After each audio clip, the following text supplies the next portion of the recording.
המשפט שאינו משותף לכל בני האדם, אבל למען יובה אשר לא תעזוב נבחן מעבר למה שאתה יכול לשאת, אבל אם המשפט הוא גם יברח כדי שתוכל לשאת אותו. יא אל תפתה את הילדים שלך, יא אל תפתה את הילדים שלך. מאסטר יושע בחן אותי וניצח, החיים שלי הם ניצחון עבור. יציל אותי, יציל אותי.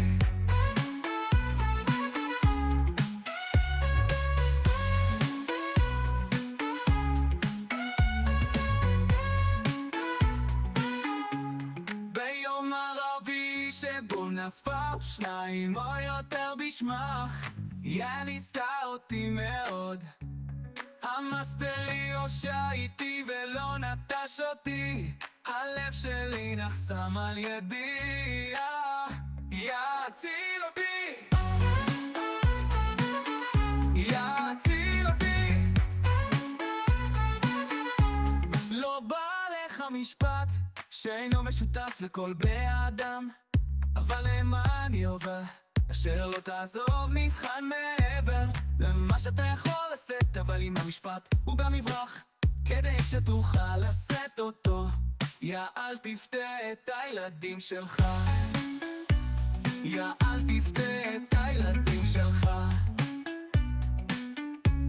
מאסטר יושע בחן אותי וניצח, החיים שלי הם ניצחון עבור. יציל אותי,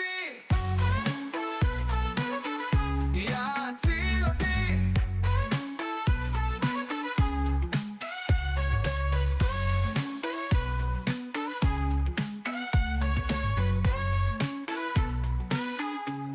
ביום ערבי שבו נאספה שניים או יותר בשמך, יא ניסתה אותי מאוד. המאסטר יושע איתי ולא נטש אותי, הלב שלי נחסם על ידי. יציל אותי.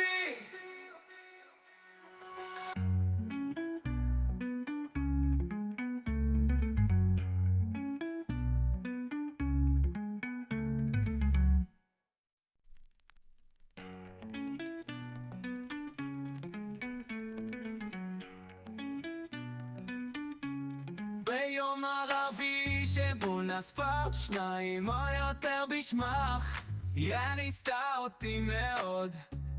המאסטר יושע איתי ולא נטש אותי, הלב שלי נחסם על ידי. יציל אותי, יציל אותי. לא בא לך משפט שאינו משותף לכל בני האדם, אבל למען יובה אשר לא תעזוב נבחן מעבר למה שאתה יכול לשאת, אבל אם המשפט הוא גם יברח כדי שתוכל לשאת אותו. יא אל תפתה.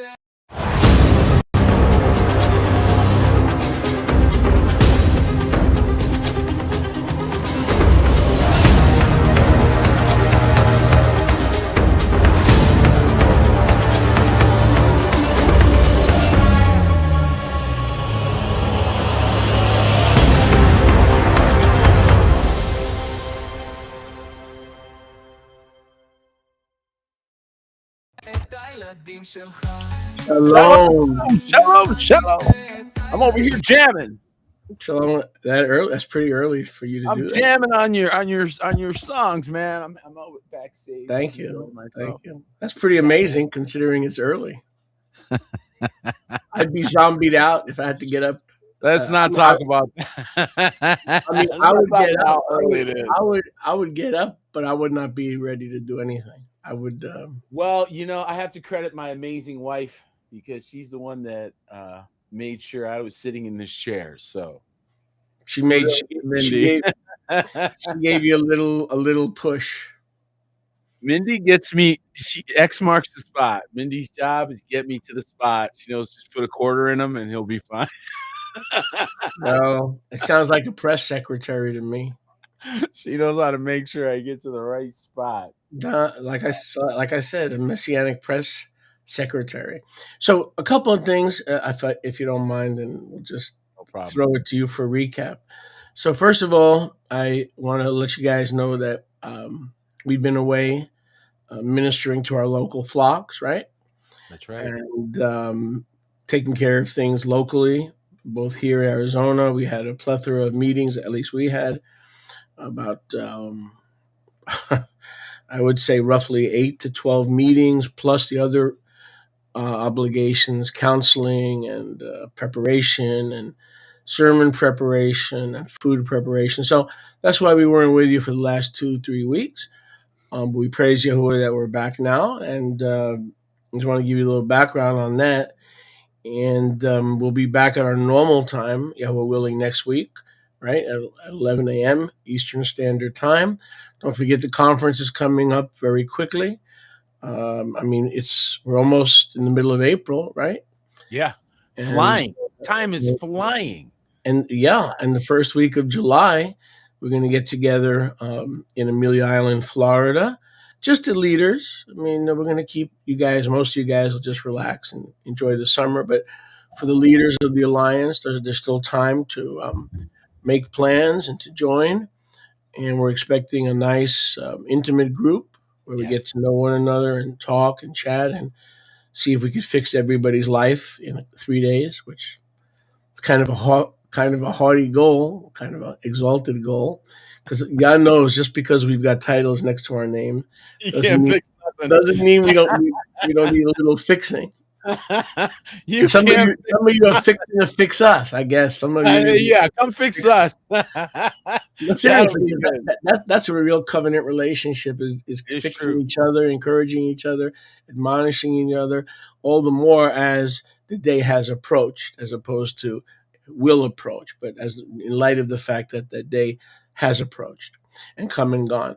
So anyway, I'm going to toss it over to Apostle Peter. And again, I'm going to apologize. I'm going to get out of here in about an hour because I have an appointment in Orange Park, and it has to do with cataracts. And I would like to be able to see a little bit better in the years that Yahuwah has given me. And I've been told that it's kind of like cough medicine. So I like the surgeries or the procedures that are like that. I don't like unnecessary procedures, but I want to do the Moshe routine, which is eyes that did not dim, right? The real Moshe, the original Moshe, eyes that did not dim for 120 years. So that's my goal. So I got to get out of here in about an hour. So that's about it.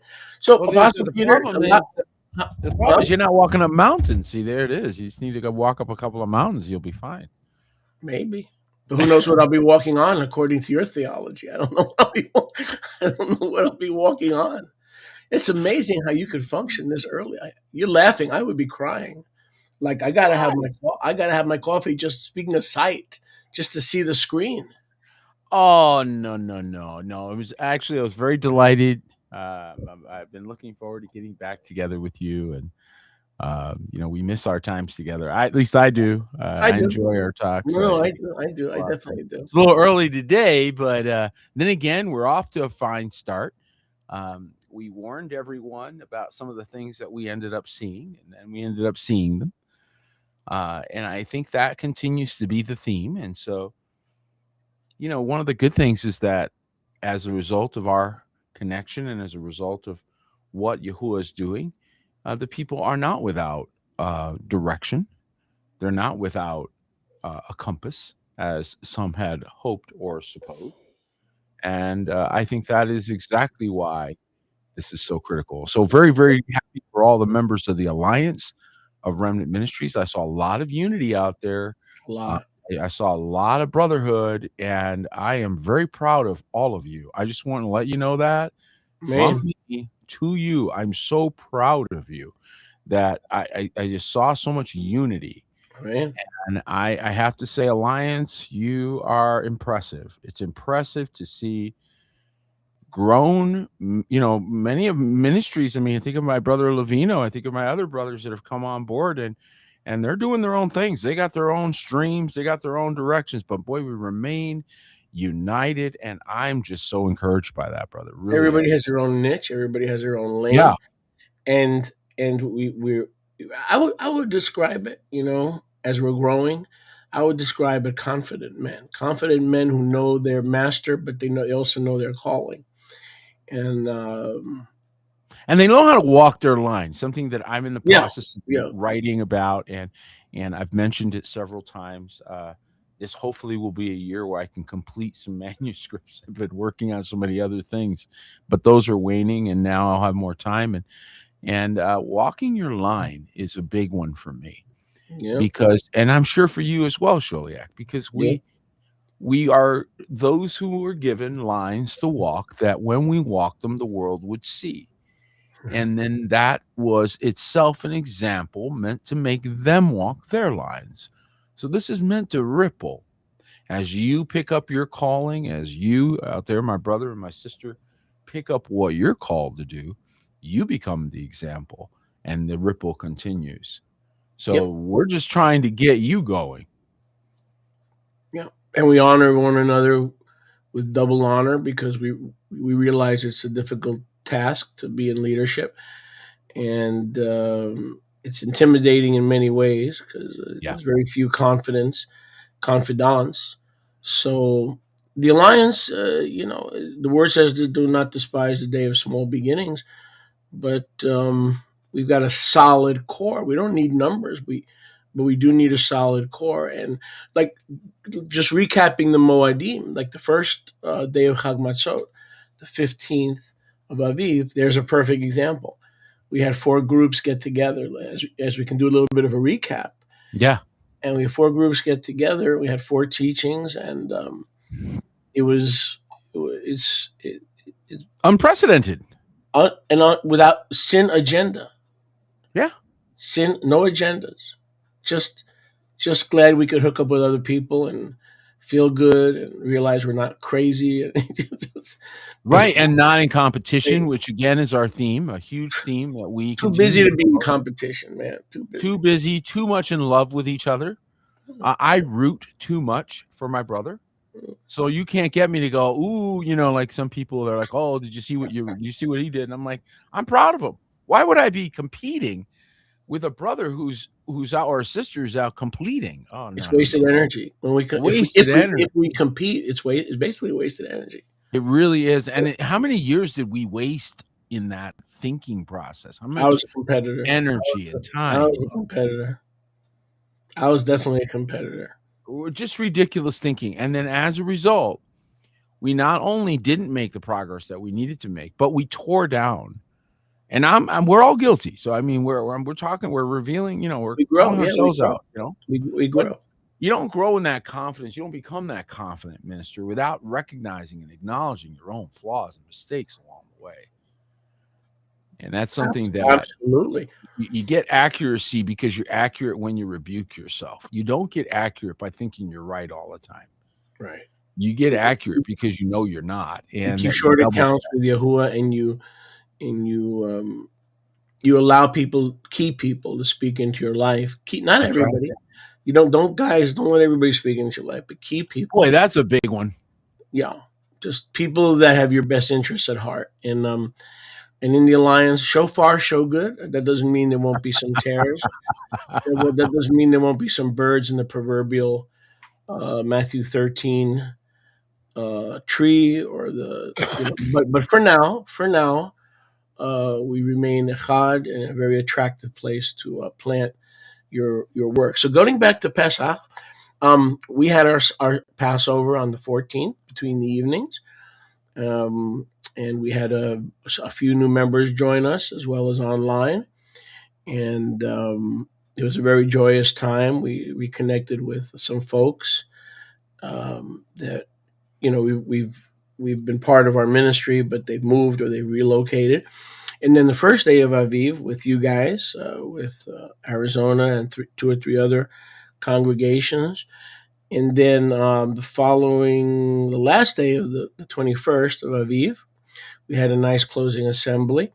So this year, I would say more or less things went without too many bumps. Pretty smoothly. I was smoothly. going to say, I mean, we're almost afraid to. Are we almost afraid to say it sometimes because so many didn't go smoothly? Right. That we're almost like, really? Did this really go? Did this really happen this way? Pretty I mean, smoothly. The only hiccup we got to the end of the week and we're like, my goodness, that was a smooth week. So. The only hiccup that I would say that we had here is in the Ruach, because there are changes coming. And when people don't handle change well, I don't care who it is, change is very intimidating, even if it's from the Father. Even if it's from the Father, change is a change in structure, a change in congregational life, a change in jobs, or a change in whatever it is. So not everybody here. I'm giving you a report, so I'm going to keep the report real. Not everybody here was really happy during the Moedim. But last time I checked, the word didn't say anything about being happy. It just said do. Oh, well, that's unfortunate. We don't like to hear of unhappiness. Yeah, it happens. Could be me, could be you, could be anybody. But the point is, we're called to do and overcome our feelings. And that's why I say it went over without a glitch. And it was very shalomic. But I know people were battling inwardly, a few people.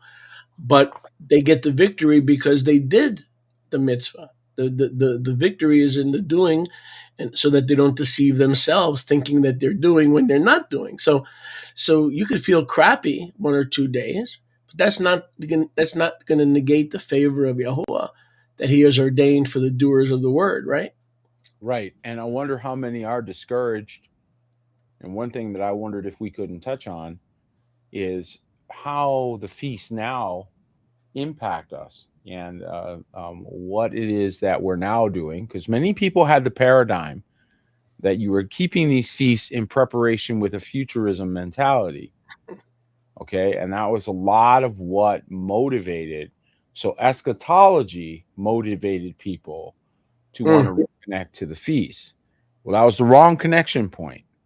Okay, so while on the one hand, any port in a storm will use whatever motivation gets you moving in the right direction. But as you start moving and you're maturing, you start realizing that, that wasn't really the right reason why you wanted to reconnect to the Moedim. You want to reconnect to the Moedim because they are forever. So the question is, do you have a forever heart, or do you have a temporary heart?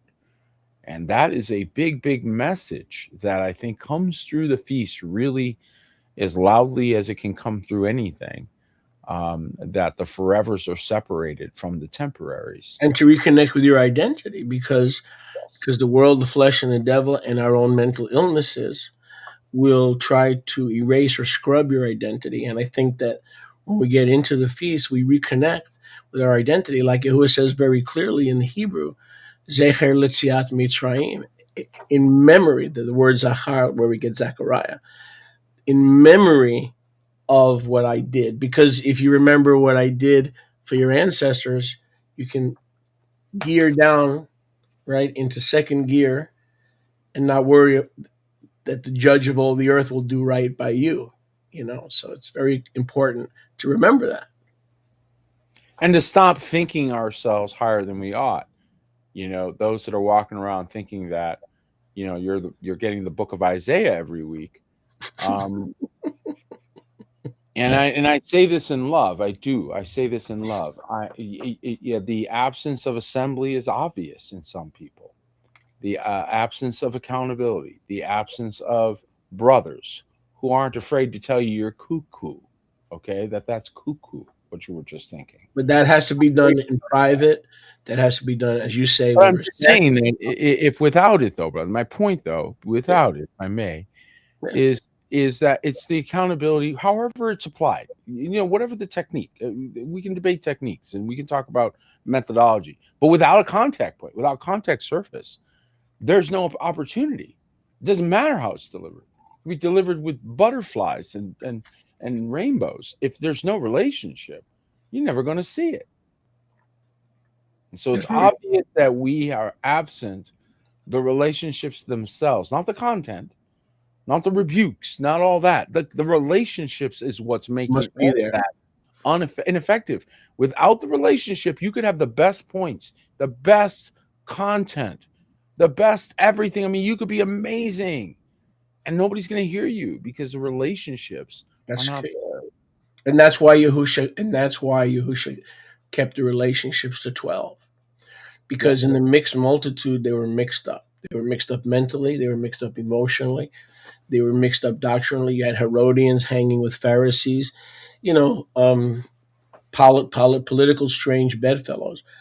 And when we get together for the Moadim, they have to be covenant people. They don't become covenant people based on Come what on. they're about to do. They have to be covenant people. And I find, and this is going to step on a few toes, that even people that are members, check this out. See if you agree with this. Mm-hmm. Even if some people during the Moadim are members of a house, right? Right. But they're not as committed as the real committed members of the house. They don't know what is expected of them. They may be willing to give honor. They may be willing to give respect. They may be willing to bring their honor. But because they're not there on a weekly basis, maybe they can't be. Maybe they can't be there on a weekly basis. But the ones that I find that pop in and out, they don't know how we really conduct ourselves from week to week. And they are the ones who will speak out of turn. The problem that I have had during the years, going back 15, 20 years, is people who love me and who care about me. But because they're not plugged in on a weekly basis, they will confront me or get loud. I had to pull one brother aside during Pesach, and I called him into my office. It took 10 seconds. I said, I'm not going to spend a lot of time. And we were all enjoying ourselves, having fun. So I made a comment about having more children. And he got loud right in the middle of the Passover. I pulled him aside and I said, you don't do that here. I says, I was just joking. And maybe you were too drunk to tell the fact if I was serious or I was joking. He says, so, and he's a good young man. But the problem is being plugged in, you know how the local assembly conducts themselves, and you're less likely to make a fool out of yourself and have to be pulled aside and be rebuked. So what I'm trying to say is the ones who are plugged in regularly are the really ones who grow. And Yes. I encourage everybody to be as plugged in as possible, week to week, Wednesday to Wednesday, Friday to Friday. I think we're rehearsing for rehearsals. And then when you see the feast days come and people go, oh, we should get involved in this. This is something we talk about all throughout the year. The feasts are not the time to connect into a fellowship. It's like too late. Because at that point, the sort of the party's on, if you will, and you're trying to rush up and say, can I be part of the party at the last possible second? Again, that does not get a warm reception. There's nothing Hebraic about that. So the fact that we continue to use this sort of procrastinator's mind and bring that to fellowship as if it's acceptable just continues to permeate the same repeat mistakes. So what Choliak is saying is that without the relationship and the short accounts, as we like to say, and keeping that, you're going to find yourself further and further disconnected. We had somebody that popped into our broadcast who had been with us years ago and then did not stay with us and then popped into a broadcast and heard a term they hadn't heard. And they said, well, I've never heard that term. And so they felt disconnected. And I remembered the moment. I still remember it. And I felt bad for them. I thought, ooh, you should have stayed with us because that's a small matter. There's probably been a couple dozen things that you've missed as you've departed. And now you're trying to run up. And you want us to turn around and go back and pick you up back here. And that just isn't the way it works. Exactly. And that includes the way we do things, because there's a Hebraic term about the assembly. Every assembly has their own minhag. Minhag means tradition. So there's finished word categorical doctrine, which all members of the alliance have in common, the basics. A finished word categorical doctrine, which means anything that relates to the tree of sacrifice, that's cardinal, paramount, and prolific in our faith. The other stuff, secondary. So it has to relate to the sacrifice and a resurrection. But even in procedure, when someone pops in and out, they're uncomfortable. Like you said, they miss stuff, and they don't. The procedure may seem too liberal, too overbearing. So yeah, the let me put it to you this way: the problem that I've had at the Moadim over the last, not to focus on problems. This year was pretty quiet, but was with people who are part of us, but not week to week. Right. Because they don't know any better. I mean, they mean well, or they wouldn't be there. But they just don't know the procedures. And procedures go from how the kitchen is run, how you address your brethren, how right. procedure. So if you find yourself in that situation, folks, if you're that Yeah. person, you're like, oh, that might have been me. Mhm. Humility is the answer, always has been. Yeah. When the way we grew up, and I speak for Sholiak and I both grew up in the same era. So we grew up, you showed up, you rolled your sleeves up, and you start helping. You literally walked in like, how can I help? You don't walk in and sit down and feel entitled. No. So this is something that I think America lost when it went, anti-marriage and anti-family. We lost that cohesion. We lost those simple instructions that we used to all receive, and now we don't. So we need a lot of grown-ups, a lot more parenting out there, spiritual parenting, father to the fatherless, to say, hey, pull your pants up and show up on time. Things that our grandparents and our parents used to teach us and instruct us. And now that voice is gone, and we're it. And so we have to be that voice now for the next generation to say, hey, pull your pants up and show up on time. we had in addition, during the Moadim, we had 2 mikvahs. We had a young man and a young woman get in the water. One was a teshuvah, one was a new member. So we had 2 members get into the water and do their mikvah in the true kadosh name of Yahusha. So that was a highlight. The shalom was a highlight. Yes. Another highlight was and I sent you the PDF, was the first Pesach, where we did it as Parousia children, like you were mentioning, not children who are waiting their masters never return, but we did it as children of the Parousia. So that was a major thing. I almost forgot that. That was first time in 44 years for me, or 40, whatever it is. So right. That was a major shift.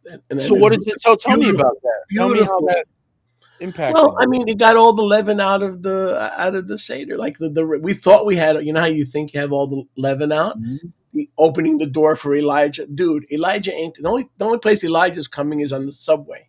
Okay? In New York City. Elijah ain't coming. Okay? He came.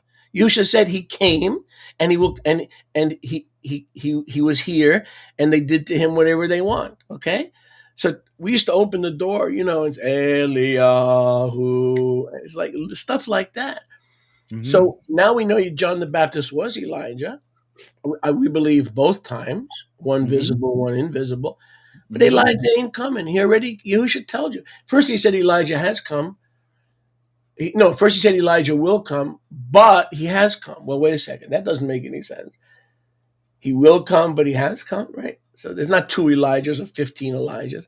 Anyway, but the point is, a little stuff like that, and it was just, it was as clean Exodus 12 as we've ever done. Let me put it to you that way.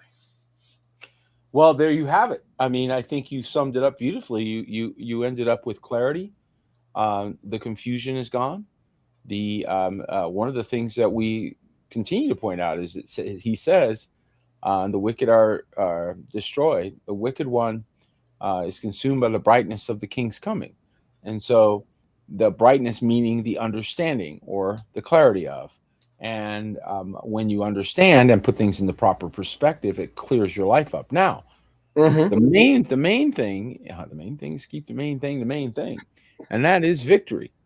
Victory is granted unto you, the remnant. You were granted the victory. That is and we're not going to talk about this week. Next week, we're going to talk about the supernatural that needs to now be part of your daily walk. And that Sure requires need it. agreement. It requires that ecclesia that you might have stepped around. So you got to have that, an agreement, and pressing in faith. And we're going to talk a little bit about that because you need to walk in that. But nevertheless, this door, you can feel the shifting going on. How many of you out there are feeling it? Like everything has shifted in the last Pesach that we just went through. Now you asked me what other thing I can pinpoint. Something popped to mind: the 4 cups, the tradition, no doubt. You don't have to have 4 cups; it's tradition, but it's a nice tradition. The 4th cup is the cup of the kingdom, right? Mm-hmm. So that cup meant something entirely different. Not thy kingdom come.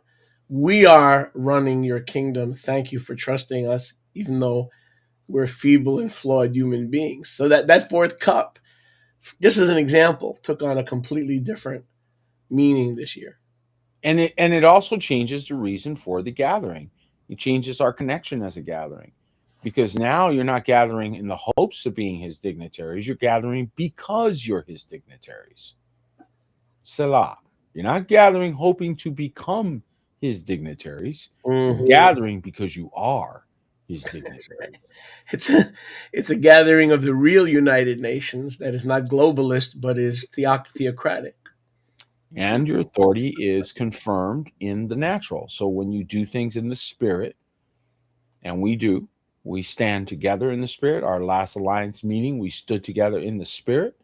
We came against certain things, and the enemy wanted desperately to bring our world to a certain place. And we have a voice, and we have power. And if we don't agree, right, or if we don't go quiet into that dark night, as they like to say, if we don't quiet down, if we actually pipe up and speak, that isn't going to work. So we're finding out that being at the gates is more than just a weekly broadcast. Right. Right. I think the shalom we're starting to see, and there's the revival, the real revival, not the fake revival. They tried to give you the fake one, the head fake.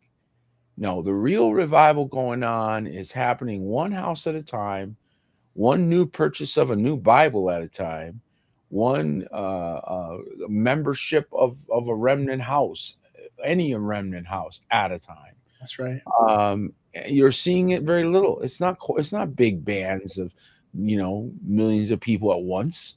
No, it's one individual here, one individual there that he's putting his finger on, and he's saying, "You come with me, follow me, come follow me." Some of you can tell me right now, you probably, if I were talking privately, you'd have a testimony how he just put his hand on you in just this last little season since the feast started. He's already put his hand on you and said, "Come and follow me." What's going on here? What's he doing? Where's he taking us? Next level, folks. He wants you to understand the appropriation of the kingdom real time here. I believe there's an inward shaking. Yes. During Moadim, and by the way, we're not out of it. We are now on day 2 of the Omer. That's right. So everybody keep that in mind, that we are on the, and by the way, before I forget, in Leviticus 23, it says Apostle Peter Martinez shall count, and the rest of you can watch. No. Come on, man. It says you shall count. So Yahuwah doesn't want us to give up on the shaking and the awakening that he's doing in our hearts, and the way he keeps us focused as the United Nations of the world, meaning the true theocracy, is to connect Pesach to Shavuot by counting the Omer. And each individual, forget about each house, each individual, it says you shall count. That's the commandment. So how many of us actually forget to count the Omer? So I would encourage everybody to do that. And today is day 2 of the Omer. Day 2. That's right. But that's an individual walk within a group. So even though we are in a group and we are united, we Mhm. also recognize, and this is a critical part of our Mhm. refinement, is that despite our walk, all of us, we all recognize that everyone is in a different place in their walk, and we're okay with it. Right. And that's been the most beautiful part, I think, of all the things that have come as a result of the alliances. Yep. Being able to be proud of each other, being able to be happy with one another without having to fix everything we think is But not everyone should necessary. count. Yeah, you know what I mean? And I think that the attitude that, oh, you got to get everybody to agree with your headspace before you can have fellowship is so absurd. You don't do that anywhere else. You go anywhere else, and somebody could just say one little thing that you agree with, and man, you're all united. Can I throw some But among the believers, we like to pick on each other. We got to kill that. Go ahead, brother. can I throw some theology at you? Yeah. Go look up the word Golgotha in Hebrew. Golgotha. Now, people think it means the place of the skull. Not in the original Hebrew, in Numbers chapter 1, when Yahuwah commanded the children of Yisrael to be counted. He says, go and Golgotha, meaning every head counts. So we're talking about counting, right? And Yahuwah says, you shall count. Good He's insight. basically saying, partake in the finished work of Golgotha, which is obedience, right? So think about that. The word Golgotha means every head counts. Oh, but look at the gap between, And now we're in the counting of the Omer, right? right? Every head Every counts. head is expected to count the Omer. Every head counts. Every day counts. Okay. Yeah. Counting is important. You had Anna counting. You had him interrupted. And then you have a period of time, which looks a lot like the period of time between and the counting of the Omar, right? So, because he had 40 days and then he ascends. And so what was the what I continue to look at this like, what's the overlay here? I know what you're getting at. 32. 32 is the heart of Yahuwah. If you count the 40 days when he was teaching about the kingdom that was about to come in 70 AD, then he ascended on a Thursday, day 32, which in Hebrew is Leiv. That's the day he stuck around for 40 days, and then he ascended on the 32nd day of the counting of the Omer. But only if you begin on Aviv 26, which we did yesterday. See? So it was These actually are the kinds of nuances. by the way, it was a Thursday, and it was day 32 of the counting of the Omer, which is also the Pesach Sheni. We're coming up in 2 weeks or 2.5 weeks on Pesach Sheni, which, unlike the first Passover, is always on a Thursday, and the first Passover is always on a Tuesday. Every time. Very precise. Very precise. And did we write it? Did Moshe Konakowski or did Peter Michael Martinez come up with this? No. Both of us got slapped, told to sit down, and put in the dirt. We had dirt everywhere. Couldn't even think straight, and told how it works. Not even asked if we liked it. This is the way it works. Amen. Walk ye in it. This is the way. Walk ye in it. That's it. Not what do you think? You agree? None of that. That was nonsense. Sit down in the dirt. You had to crawl in a cave to get in the dirt. Humble. Everything is humility. The whole kingdom is a humility test. The whole thing is a humility test from day one. Including the counting.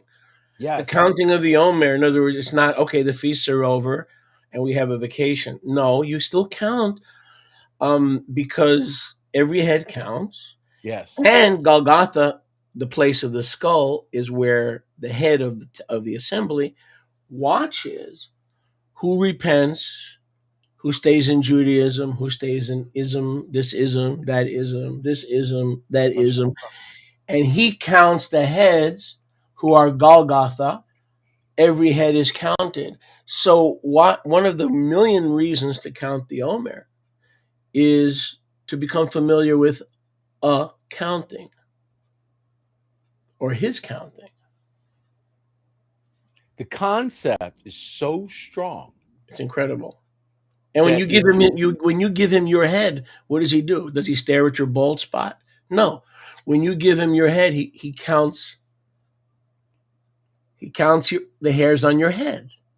Okay, so once again, let me just touch on this because he just triggered something. So number one thing, he counts the hairs on your head. He also crowns you.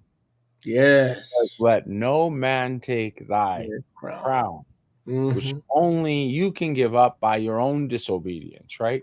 So you're saying, no, I'm going to continue to walk in this thing. And each day that you're counting, think about this. Think about the first century assembly counting from his resurrection, wondering when their parusio would occur. When will they experience? And they're reading letters from Paul and John and others saying, hang on, endure. Just don't quit. And they finally get it. Well, there's a time period in there. There's a counting in there. There's a patience in there. There's an enduring to the end in there. All of it, the entirety of the doctrine that we all study and look at was pantomimed for us, was panoramically demonstrated by real people who endured horrific persecution, horrific tribulation to endure to the end as our examples, just as Peter said. To preserve the faith once and for all time delivered to the saints.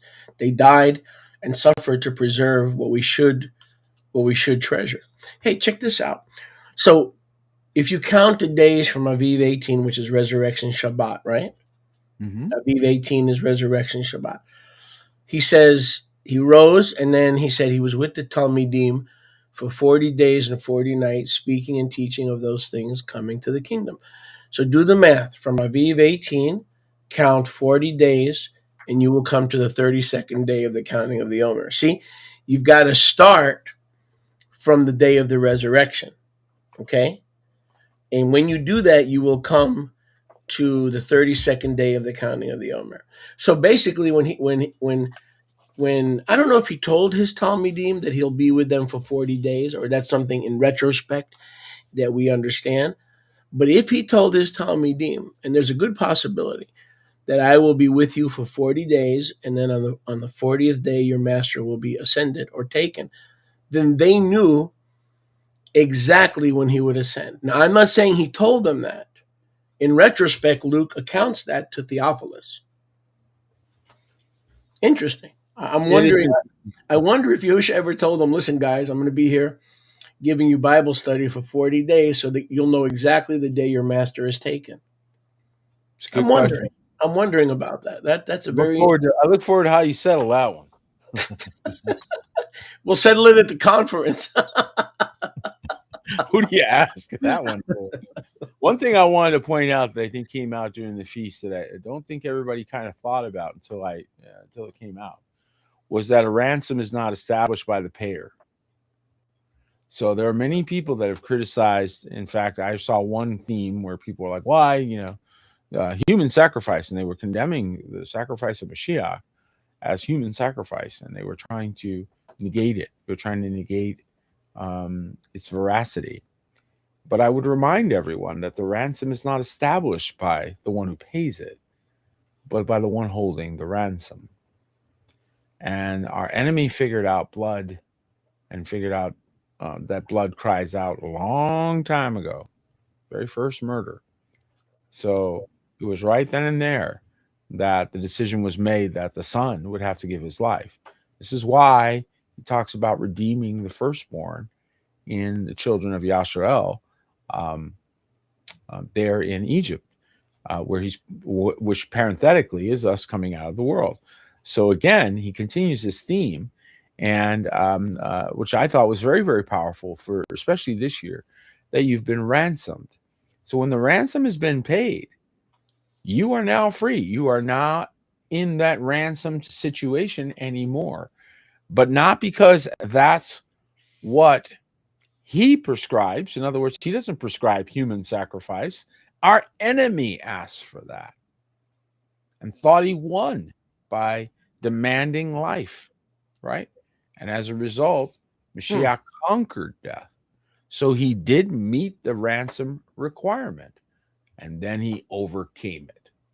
So And you're saying that consequently, death no longer had power. This is how he gained full victory over death. Go ahead. so you're saying that the reason Yahuwah wanted the firstborn, um, in as a principle that opens the womb, Exodus 13, that Peter is the womb, that Peter is the womb, which is interesting. Your name, the opening.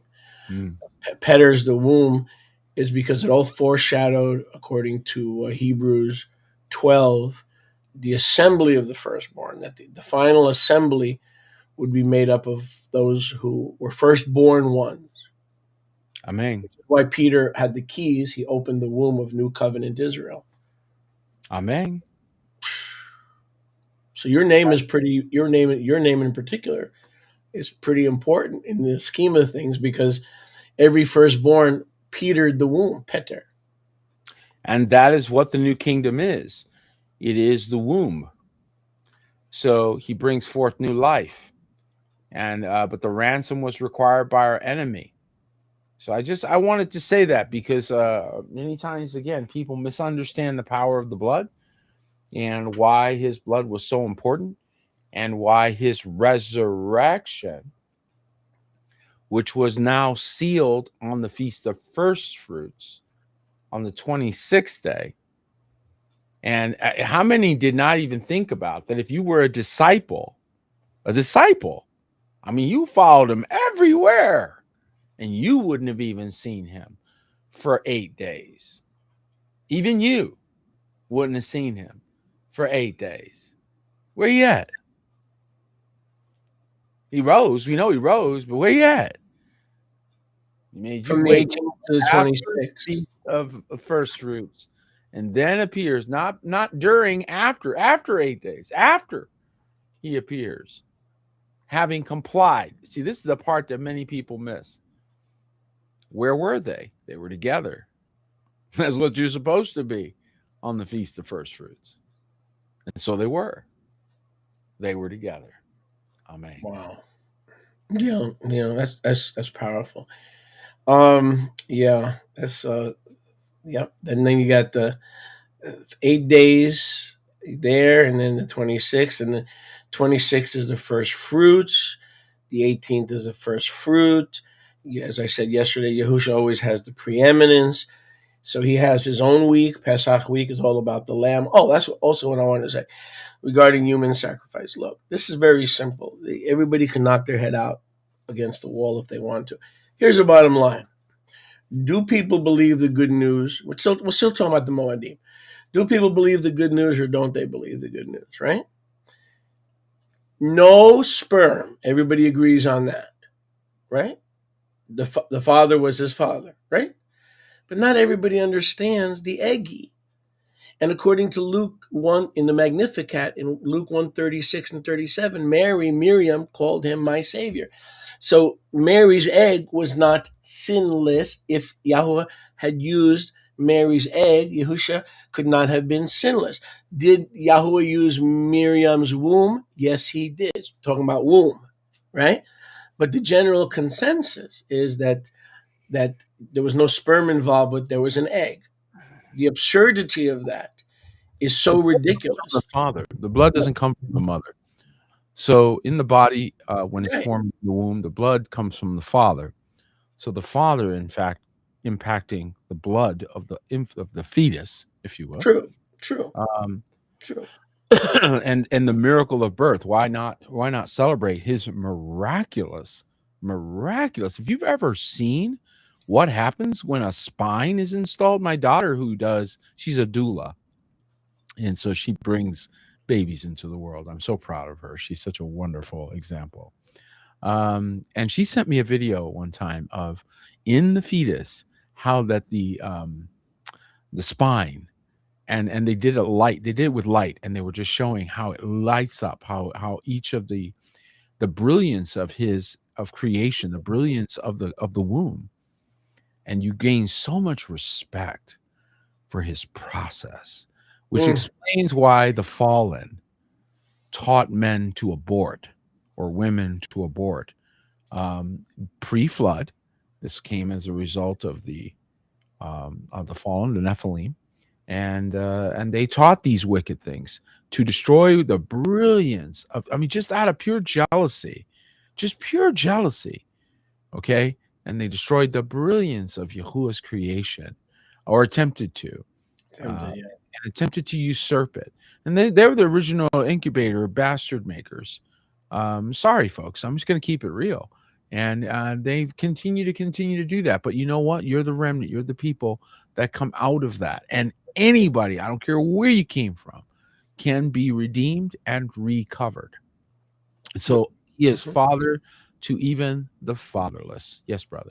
Yep. But the whole human sacrificial argument is satanic, because, and I'll leave it with this because I don't want to get it. I'll leave it with this. Like you said, all the blood is determined by the father. He had no father, but he also had no mother, because he says over and over again, "Woman, behold your son. Woman, what have I to do with you?" He did not consider her his mother. You follow what I'm saying? Woman, behold your son. Not only that, there was no egg. Not only that, if in order for him to be a human sacrifice, everybody listen. Everybody who thinks they're smart, listen. Yahusha would have to come from the dirt. 1 Corinthians 15 is clear. The first Adam came from the dirt. The second Adam is the Kurios from Seleos, or from heaven. From the Shamayim. You don't have the same origin. In order for Yahusha to be a human sacrifice, dude, he'd have to be taken from the dirt.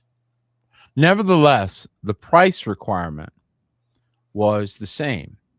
So yes. Had they known what they were doing, they would never have crucified the king of all kavod, because they didn't understand the legal maneuver that he was actually pulling on them. So it was only until after he was done that they realized that it was just check and mate. It was not before. Before, they thought they had him. They beat him. And he submitted himself, even though they had no idea what he was doing. But you make a great point, which is that you don't know how many, and I don't know how many believers have fallen away from the faith, and now are going to, their destiny is outside the New Jerusalem, because they've been fed the lie that he was a human sacrifice. Yahuwah says in Jeremiah about a human sacrifice, it never entered my mind. Never entered my mind. What are you clowns talking about? Whose idea was this? It wasn't his. Somebody else required it, and he paid it. Someone else holding you ransom said, well, this is a requirement, and he paid it. But the tragedy is in all those who reject Messiah, who once accepted him, who have fallen away because they believe this lie about that he was a human sacrifice. And that is because they deserve what Yahusha did to Peter, which is, get thee behind me, Satan. Because as long as you think as man thinks, I cannot make you a citizen of the kingdom. That's the tragedy, Peter. People you know, people you once knew, they're no longer believing because of this human sacrifice lie. This is a biggie. This is a biggie in Satan's arsenal. This is a and also we have to remember, results are everything. Wisdom is justified in her children. Look at the lives. Yahuwah will confirm his will. So look carefully at their life. And if you don't want that life, don't follow that. Just saying. You don't want to be 80 years old begging, then don't follow that. Okay? Follow wise people. Follow wisdom. Pursue understanding. One of the reasons why assembly is so important is so folks can connect with those that can mentor, encourage, and support their walk. And stabilize. Yes, very much a stabilization. And accountability does that. When did accountability become a bad word? That's a great point. When did the entire counting of the Omer is us accepting accountability? And so when we say we have no accountability, we don't have the ability to count, which means you're not counting the Omer. It just all connects. Accountability is everything.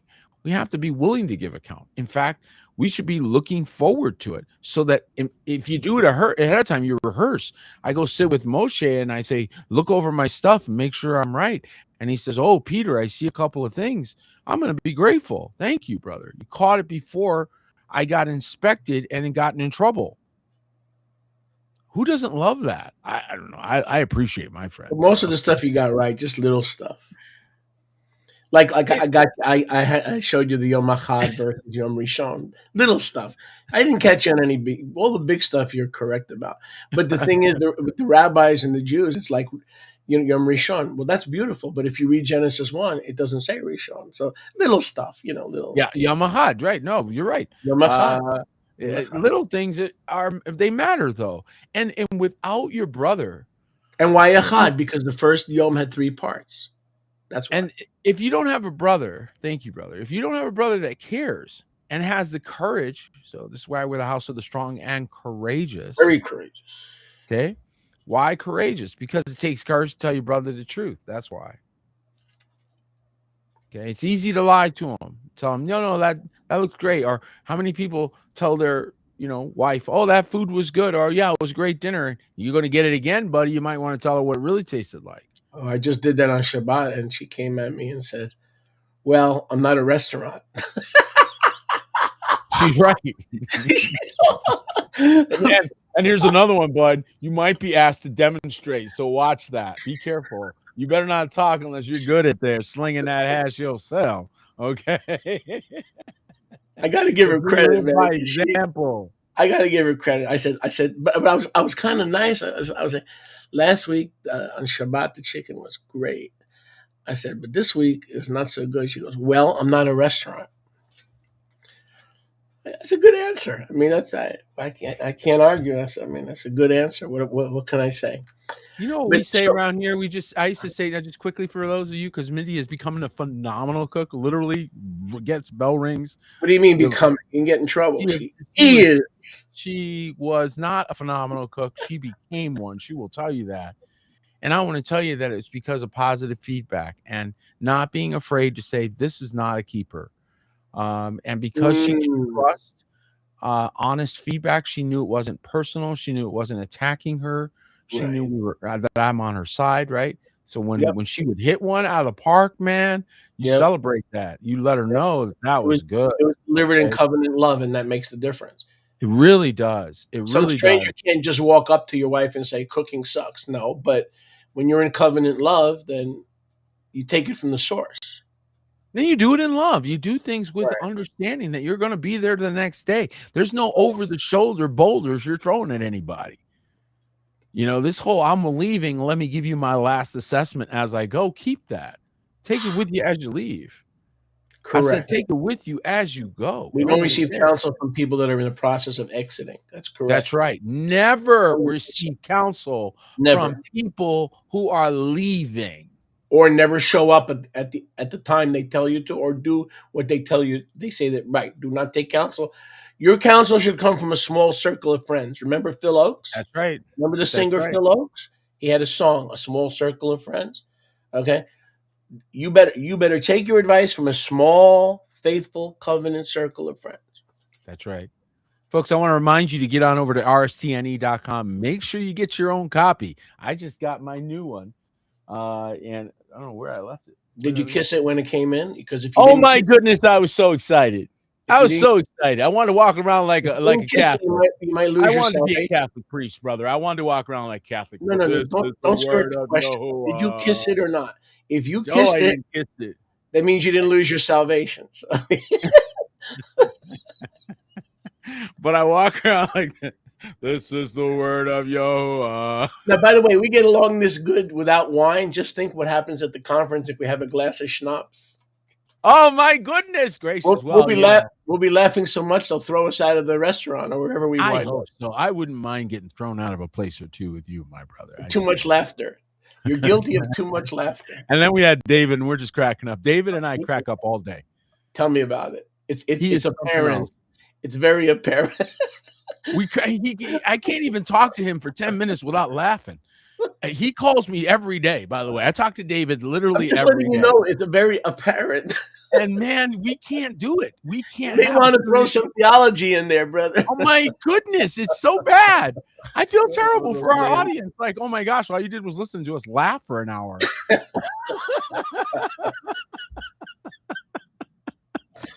But But then Jeff comes to rescue you from the beach. Oh, and he's even more Too much hilarious. laughter. We need Oh, a Jeff little is- doctrine. We need a He little is the doctrine. best. Don't you just love him? He knows when to get well, serious, though. I mean, it's you guys have some good chemistry there for sure. we do. Well, listen, you've got to run. Yes, and, sir. We've got to get you to your appointment. Yes, sir. So I'm Thank going you. to sign off here, and I want to thank all of Yeah. you for joining us on an early edition of Yes. Impossible at the Gates.